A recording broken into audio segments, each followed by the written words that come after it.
tere, sõbrad! Mina olen Paksi, Euroopa Kosmoseagentuuri ametlik tulnukastronaut. Tule minuga koos minevikku ja saad teada, kuidas Euroopa Kosmoseagentuur alguse sai.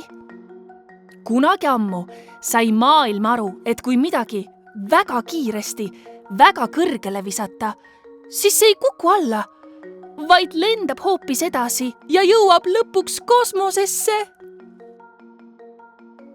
1957. aastal suutis Nõukogude Liit esimesena oma rakettidega saata maa-orbiidile satelliidi, pisikese palli nimega Sputnik. Kõik olid üllatunud. Seejärel lõid Ameerika Ühendriigid meeskonna nimega NASA ja hakkasid sama proovima. Asjad muutusid veelgi põnevamaks, kui Nõukogude Liit ja Ameerika Ühendriigid saatsid kosmosesse esimesed inimesed ning 1969. aastal vaatas kogu maailm imestusega, kui Ameerika astronaudid esimest korda Kuule maandusid. Samal ajal jälgisid mõned targad täiskasvanud Euroopas, kuidas kosmoseelevus kasvas. Nad mõtlesid, kuulge, me tahame ka kosmost uurida. Kuid neil oli probleem. See oli, nagu tahaksid nad ulatada kõrge riiulini. Ükski Euroopa riik ei olnud üksi nii suur, et korraldada selliseid kosmoselende, nagu nad soovisid.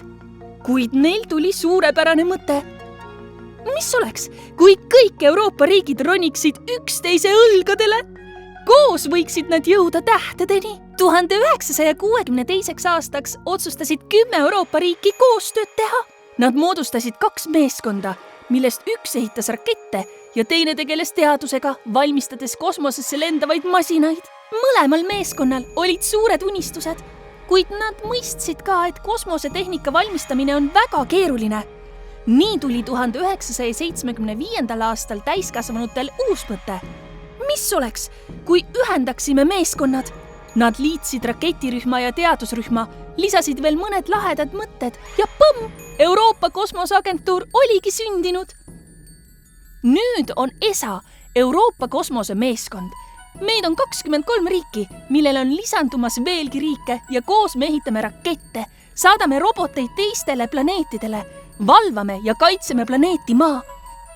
Anname hoiatusi vulkaanipursete, üleujutuste ja tulekahjude eest, hoiame inimesi üle kogu planeedi ühenduses, aitame lennukitel, laevadel ja autodel navigeerida ning meil on isegi kosmoses elavaid astronaute.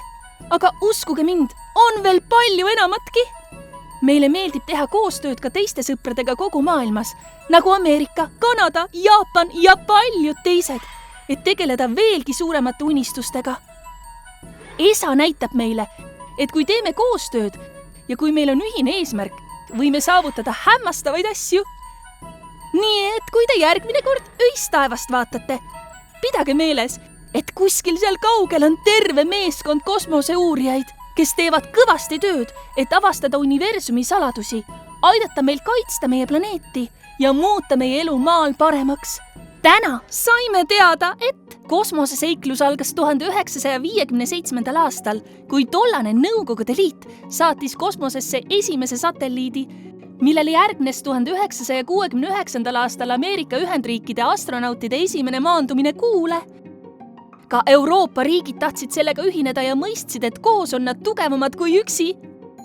1962. aastal moodustasid 10 Euroopa riiki 2 meeskonda, üks rakettide ehitamiseks ja teine teadustööks kosmoses. 1975. aastal ühinesid need meeskonnad Euroopa Kosmoseagentuuriks ESA, mis muutis Euroopa oluliseks tegijaks kosmosevaldkonnas. Täna teeb ESAs koostööd 23 riiki, et uurida kosmost, kaitsta maad ja teha koostööd teiste kosmoseagentuuridega ja sõpradega kogu maailmas.